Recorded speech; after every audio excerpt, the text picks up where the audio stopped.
biggest race of the season here in Sepang is go. Great start from pole position, electric start from Jorge Martin, and now Bastianini away slowly from second on the grid. Marc Marquez immediately slots himself up in the second, and look at Bagnaia. He's up to second. Superb start, Pecco Bagnaia on the inside of Marc Marquez, up into second place. The dream start for Pecco Bagnaia, could not have scripted any better. The fairy tale first two corners, he's second.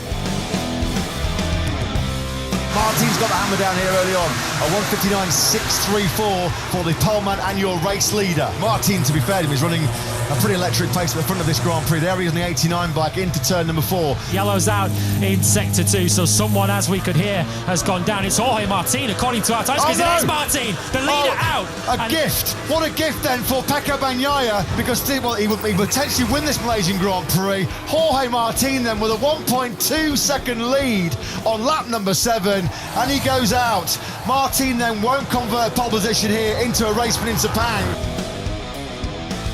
Aleix Espargaro, the big loser out of the World Championship contenders. He's somewhere roughly around where he started, but as you can see, confirmation, left-hand side of your screen, Aleix Espargaro down 1 off the line to 11th. We thought it was a slim chance for Aleix Espargaro and Aprilia to capture this year's MotoGP World Championship, and that looks like will be the case. Aleix Espargaro's World Championship hopes are fading fast. He's now down to 15th position. And Aprilia's hopes of keeping themselves in the hunt, vying for glory in Valencia, are disappearing without a trace, aren't they? It has not been an end of a season to remember for the Nuwali factory or for Aleix Espargaro. It's all ending in rather timid fashion for the Spaniard in his 300th Grand Prix appearance.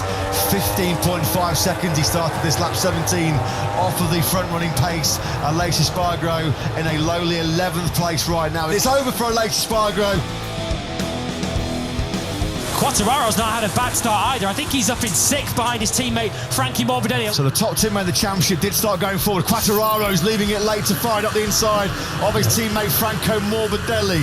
Quartararo then has gone from 12th to 5th. Fabio Quartararo struggling at this very early stage in the Grand Prix to go with that leading 4. So far through the third sector, the gap to Marquez ahead of him is up to 9/10 of a second. Marc Marquez, he's wide. gone really, really wide into turn number 15, and then Fabio Quartararo does sweep on through. Can Marquez get him on the cutback? He certainly can. Wide again. Oh, he's gone wide again now, Marquez. This has been a world champion's ride by the current world champion Fabio Quartararo. Absolutely awesome job by him.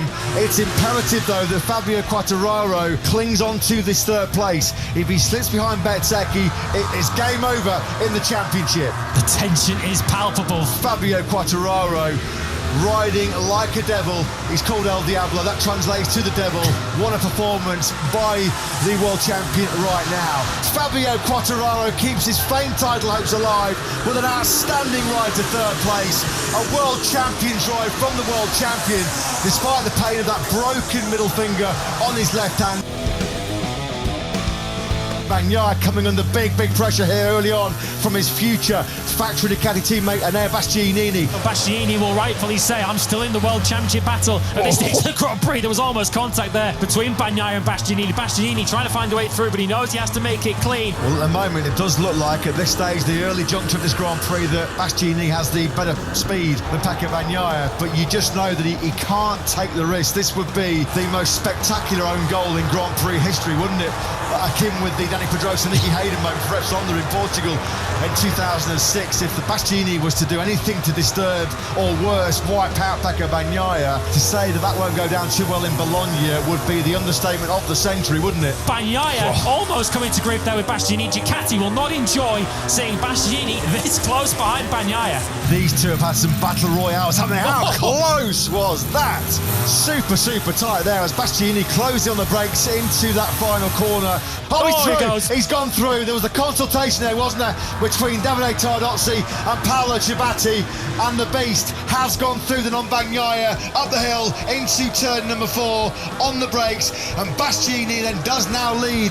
What is going on here then? Paolo Ciabatti, Ducati Corsa sporting director, locked in conversation again with the Catalanovo team manager Davide Tardozzi. I'd love to stick a microphone in between those two right now to find out just how Ducati are going to call this one. The tension, you can cut the atmosphere with a knife here. We're feeling it in the commentary box, myself and Lewis, what it must be like down in pit lane. It's still Bastianini from Bagnaia. We're looking outside our commentary box window. The factory Ducati box and the Grassini box are next door to each other, so they're not too far away. If they want to issue a message to Grassini, they're right there, but Bagnaia's looking to take that out of their hands. Here he goes on the inside of Bastianini, then into the final corner, and Bagnaia does retake the lead. They come into the first gear, turn number 9. Hard on the brakes, the pair of them go. They both snake sideways, and Bastianini, a little bit like he did on the last lap in Mazzano, almost careers into the back of Pecco Bagnaia. He will say, I'm sure, after the race, there was a margin for error there, but how close was that? Bagnaia is your winner here in Sepang. He takes it by just under 0.3 of a second from an Air Bastianini. It's over for Bastianini in terms of the championship. This is on board with Pecco Bagnaia. He gets a great initial launch. He's already blasted past the VR46 Ducatis. He's probably already in around 5th position before he hits the brakes. And look how late he leaves it. When he looks like Marc Marquez is standing still, you know Bagnaia has done something special, holding that inside line and taking 2nd place. In the biggest race of his life, has there been a bigger and better start to a Grand Prix for Pecco Bagnaia than that one he's just made here in Malaysia? 9th to 2nd on the run to that 2nd corner. Stunning from the world champion-elect. Bagnaia is your winner here in Sepang. Pecco Bagnaia with that victory here in Malaysia. He has one hand and 4 fingers clasped on that MotoGP crown this year. He will go to the Ricardo Tomo circuit in Valencia in 2 weeks' time.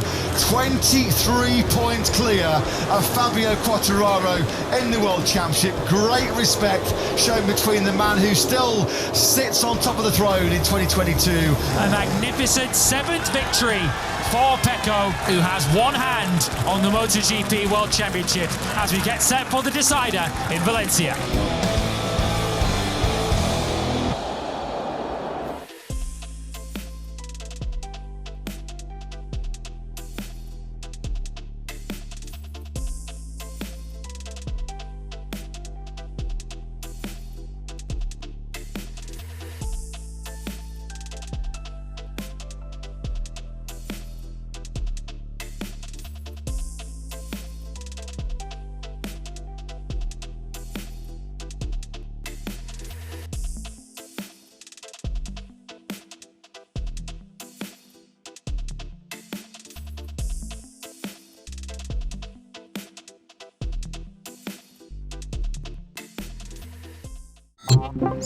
If you like these videos, click here and here if you like more videos like this.